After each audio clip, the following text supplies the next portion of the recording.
If I borrow $1 from you, and then the next day I pay you back with 90 cents, you're going to say, that's not right. You've changed how much money you gave me. The problem here is that these values are not equal to each other. So I've converted from dollars into cents, but I changed the amount. Whenever we convert from one unit to another, it's crucial that we keep the amount the same. So let's take something like 5 kilometers. If I convert this into meters, and I make it 4,999 meters, then that's wrong. I've converted incorrectly because the values are not equal. In fact, there's only one number that we can multiply by and still keep the original amount, 5 kilometers, the same. That special number we multiply by is 1. And every time we convert, we are multiplying by 1.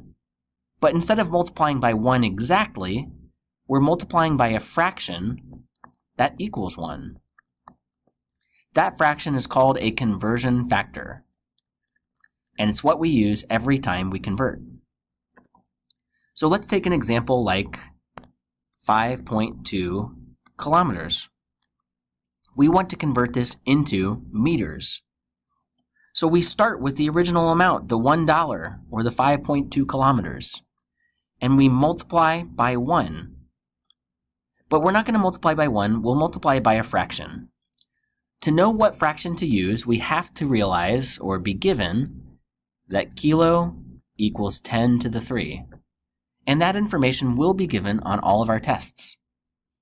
As soon as I see that on my test, I go ahead and I write out the two fractions that I could build. The first fraction is kilo over 10 to the 3. The other one is 10 to the 3 over kilo. Notice that I'm not adding meters, I'm not adding joules or any other unit. I'm simply writing just the prefix, kilo. Now I look at the two and I pick which one should go right here. Well, let's see. I'm trying to eliminate or cancel the kilo.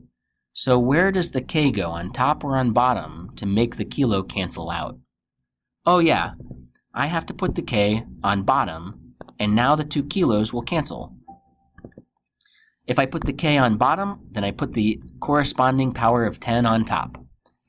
I know that I'm multiplying by 1 because the numerator and denominator equal each other.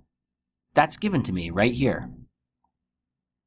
When we finish the problem, we simply cancel out the kilo, and the answer is 5.2 times 10 to the 3.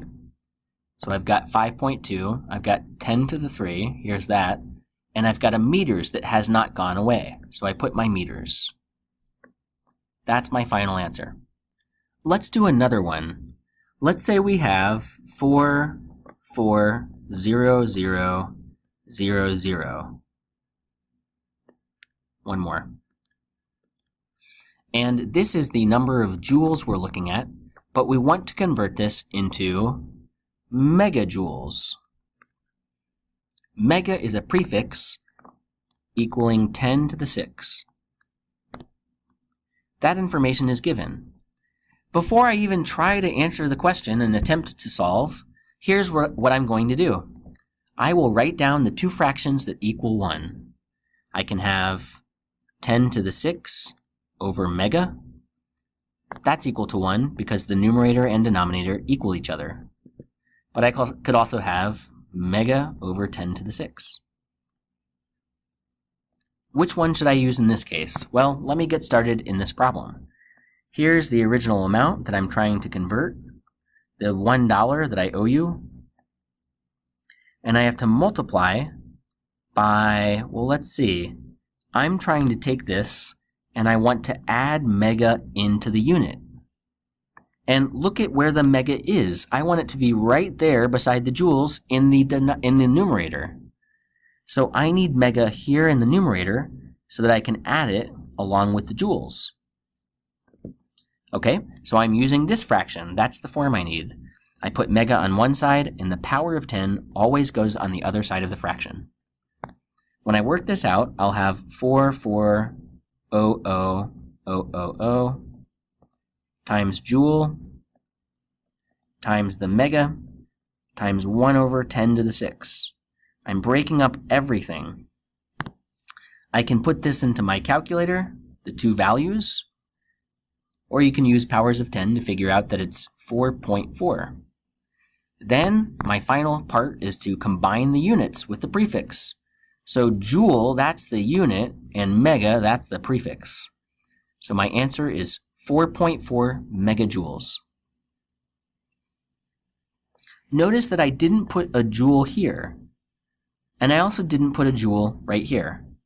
I prefer to keep it simple. I like seeing the fraction without just the prefix.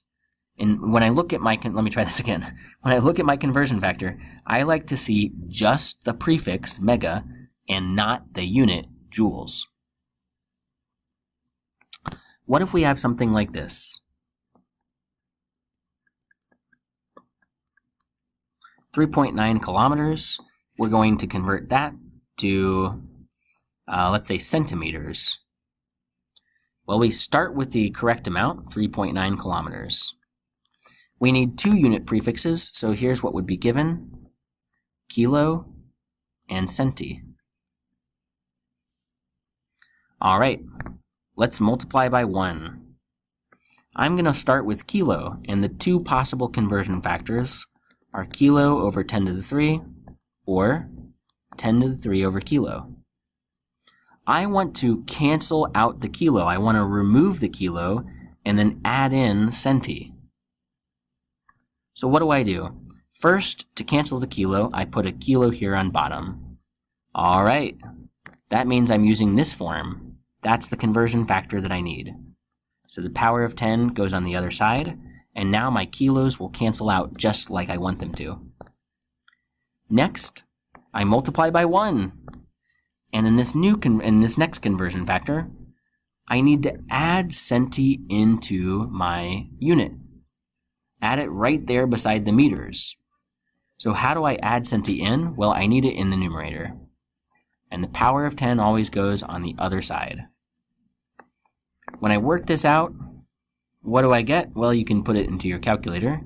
This is going to be 3.9 times 10 to the 5 centimeters. How do I know that the unit is centimeter? Well, I've got centi right here, and that hasn't canceled. And I've got a meters right here. That didn't cancel. The way that I got this is by combining the 3.9, multiplying by 10 to the 3, and multiplying by 1 over 10 to the minus 2.